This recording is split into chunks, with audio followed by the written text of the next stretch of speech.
bonsoir. Bonsoir Jacques.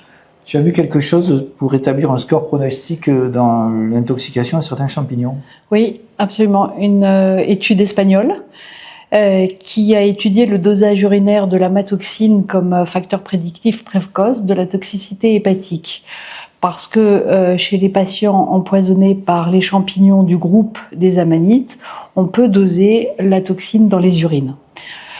Juste un petit rappel sur la toxicité de l'intoxication par l'amanite. En France, 2 à 3 cas de décès par an.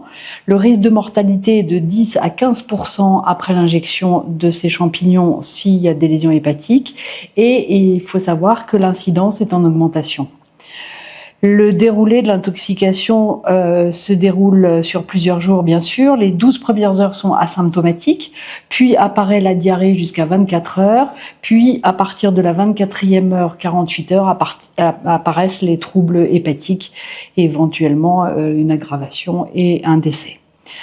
Le dosage de la toxine de l'amanite est intéressant dans les urines parce qu'il y a une recirculation entérocytaire de la toxine sur 3 jours qui permet de la doser pendant 48 heures.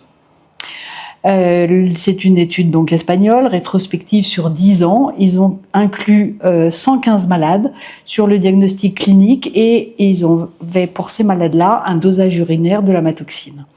Ils ont jugé la sévérité de la maladie sur les transaminases supérieures à 1000, l'INR supérieur à 1,5 et puis évidemment sur l'apparition d'encéphalopathie hépatique et les décès.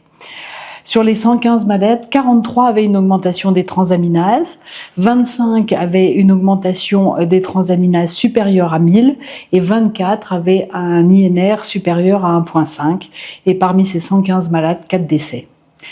Les facteurs pronostiques de gravité en multivariés étaient le dosage de la toxine urinaire supérieur à 55 nanogrammes par millilitre et un INR supérieur à 1,5 et le dosage de la toxine devait être fait dans les 48 heures après l'ingestion des champignons.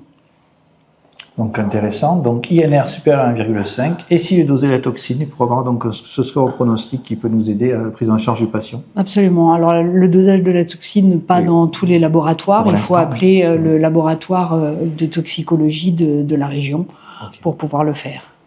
Merci Michel. Je t'en prie.